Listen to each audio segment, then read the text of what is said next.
नमस्कार मंडळी, कशा आहात? सकाळी लवकर उठून आंघोळ करून घेतली. आज मला ना सासूबाईला जेव घालायचं होतं. ते का जेव घालायचं मी तुम्हाला ते पुढे व्हिडिओ मध्ये सांगते. मकर संक्रांत हा वर्षातील पहिला सण आणि बायकांचाही सण असतो. आणि ज्या माझ्या सासूबाई आहेत ना, तर त्यांचा ना अविधवा त्यांचा मृत्यू झालेला आहे.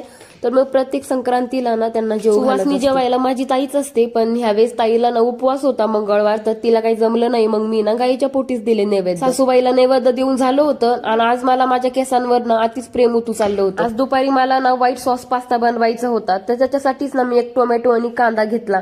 आणि कांद्याला ना खूपच प्रेमाने मी कापत होते. पण त्याला किती प्रेमाने कापलं ना तर तरी तो आपल्याला रडवितो. टोमॅटो कापून घेतला आणि कढाई ठेवली. कढाईमध्ये ना थोडंसं तूप टाकलं आणि त्याच्यामध्ये ना 1 चम्मच मैदा टाकला. आणि मैद्याला ना चांगलं ब्राऊन होऊन दिलं आणि त्याच्यामध्ये ना 1 कप दूध टाकलं. दुधाची आणि मैद्याची ना चांगली पेस्ट बनवून घेतली, चांगली घट्ट होईपर्यंत. पण खूपच घट्ट झाली होती, तर मग मी ना अजून 1 कप दूध त्याच्यामध्ये टाकलं. भारी ना पेस्ट बनवून तयार झाली होती त्याची. मग कांदा टोमॅटो टाकून दिला. आता सिमला मिरची माझ्याकडे नव्हती म्हणून मी नाही टाकली आणि माझ्याकडनं स्वीट कॉर्न पण नव्हते, मग मी नाही टाकले.